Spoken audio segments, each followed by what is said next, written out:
Hello, I'm Maciej Mikos and you're watching World Talks, where every word matters. The European Union has issued a warning to Poland following Prime Minister Donald Tusk's recent statement about suspending asylum claims. Poland is considering a temporary suspension of the right to asylum as part of its new migration strategy. The European Union has expressed concern that turning away migrants could violate Poland's human rights obligations. A spokesperson for the European Commission stressed that member states are required to ensure access to asylum procedures. And the Prime Minister's strategy, which includes the temporary territorial suspension of the right to asylum, is a response to growing tensions along the Polish-Belarusian border. Under this plan, Poland will temporarily bar refugees from seeking asylum if they cross from Belarus. And to discuss the issue, we are now joined in our studio with Dr. Dominika Pszczółkowska-Mościcka from Center of Migration Research, the University of Warsaw. Hello. Hello. So, to begin with, the Polish constitution states, quote, "Foreigners shall have a right of asylum in the Republic of Poland in accordance with principles specified by statute." So, would you say that this new bill on migration, if it's in accordance with Prime Minister's words from this Saturday, would it be constitutional? I doubt. The devil is in the details, but it's certainly not the case that one can just suspend human rights, suspend the Geneva Convention. I think the government will be walking a very fine line between what it wants to do and what is legal. The Prime Minister is giving us the example of Finland, which has supposedly done something similar. Yes, but there are many buts. That is, first of all, in Finland, this was passed with a constitutional majority, as if they were changing constitutional rights. Second of all, there are many exceptions in this law. So it says that this can't concern children, this can't concern vulnerable people, this can't concern people who would be in danger if they were pushed back. Now, I find hard to imagine how we can argue that somebody who would be pushed back to Belarus would not be endangered. We've heard what the authorities there are, how they're beating people, how they're raping people. So how could they not be in danger? So there's this example of Finland, but there's also the example of Hungary, which has already lost in the Court of Justice of the European Union and is being fined for not accepting asylum applications. So that might also be the case of Poland. All right. Well, that is Poland acting against, that would be Poland acting against its own law, that's the constitution. But what about international, the European law? Well, it certainly also would be against European law, against international law, Geneva Convention, human rights law, against the European Convention on Human Rights. But again, we don't know what exactly this law would say. Mm-hmm. So how close would it be to the Finnish version? How close would it be to something else?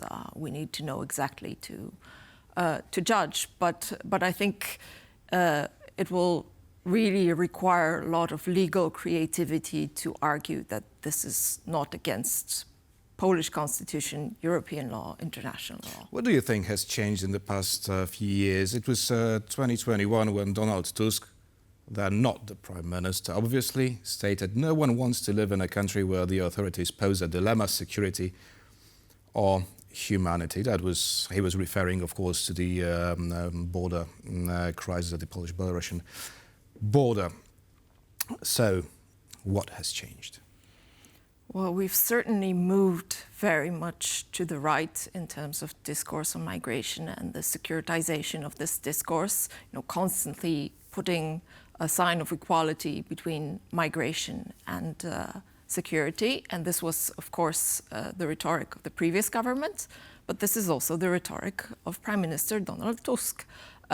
He's presenting a migration strategy, which should be, and I suppose is, a comprehensive document which concerns many, many aspects of migration. But what do we remember from the speech on Saturday? Security, security, and security. Mm-hmm. So that statement that you quoted seems to be coming from a different person. Right. Well, we already know that politicians tend to exploit the difficult situation at the Polish-Belarusian border. It was not created by Polish politicians, but they know how to use it. The question is, don't you think that members of the ruling coalition may also exploit the current situation for their own political gains, given the perspective of the upcoming presidential election in Poland? And, well, how can it affect the stability of the Polish government? Well, certainly we've heard voices from the left, from Polska 2050, criticizing these statements. So some of the politicians in government and out of government are not in agreement with this. You know, I don't really want to go into discussing political games, but from my perspective, it's important that somebody on the political scene is still trying to move this rhetoric and this discourse to a more central direction, to talking about migration as a comprehensive phenomenon which concerns not only security but concerns economic issues, social issues. And really we have so many successes, so many good things that we can talk about in Poland in terms of accepting refugees, in terms of how they integrated economically. We should be building on that and saying how we will You're use referring those to Ukrainians, aren't you? Yes, I am, but not exclusively. Now, the question is, how different are the asylum seekers on the Polish-Belarusian border from the refugees from Ukraine? How different? How different am I from you? I don't know how to answer that question. Is the question. Each person is different. So I don't know in what terms we should be talking about them. Different in skin color, different in economic qualifications, different in what? Therefore, each person is why different. different laws should apply to them from the refugee seekers from other regions? I would say morally it's very difficult to justify. This is something that the whole EU has done, that is, has introduced particular laws for people coming from Ukraine and not from other countries. I think this is part of a broader trend where Europeans more and more are thinking that maybe we should take care of what happens around us, and the problems further away from us on other continents, they should be dealt with locally. But of course, we are questioning our own values that way, because if human rights are universal, as the European tradition of human rights has it, then we should be giving an opportunity to seek asylum to everybody. And it's not only Poland, many countries in the EU are not exactly doing that. I mean, pushbacks are proof that we are making a choice and letting in one group, but not wanting to let in other people.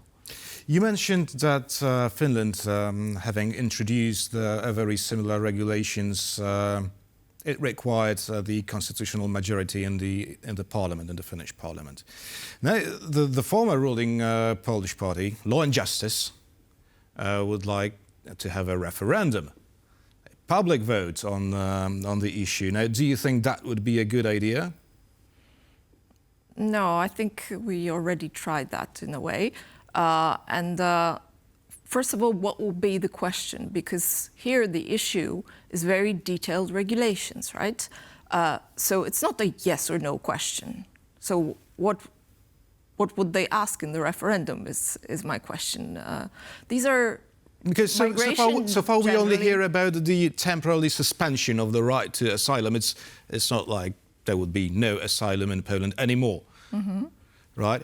Well, we don't know about we don't know the exact question Law and Justice would like to ask, but still, shouldn't be a matter of a broader consultation than just in the Parliament. I don't think migration is a very good topic, broadly speaking, to put to a referendum, because it's never a yes or no question.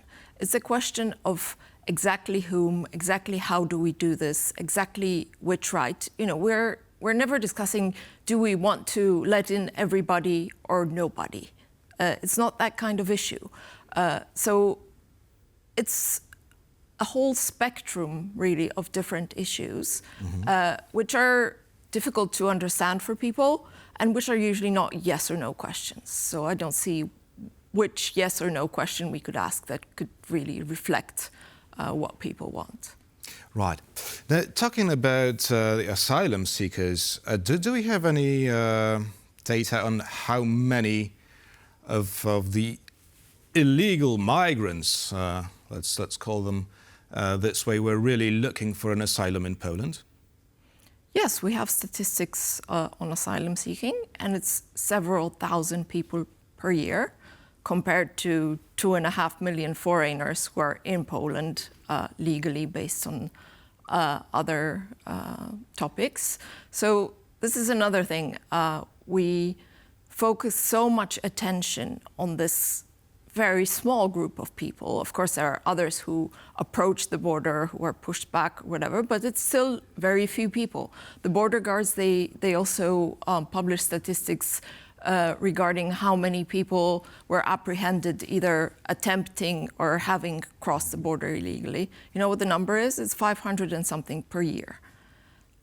So we're constantly focused, because of the political rhetoric, on this small issue, which, by the way, looks to me like it's more or less under control.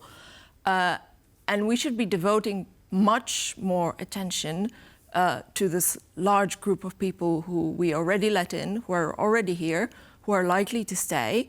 And of course, many of them are doing very, very well in terms of job, in terms of integration and so on. But many need help. For example, Polish courses, simple thing, but many other issues as well. So I think more attention should be devoted to this discussion. How do we integrate people? What kind of support do we offer for this integration? How do, you know, the Ukrainians who arrived, they're mostly in employment, right? And it's a big success, they're working. But they're not necessarily working according to their qualifications. And one of the reasons is because they don't speak Polish well enough.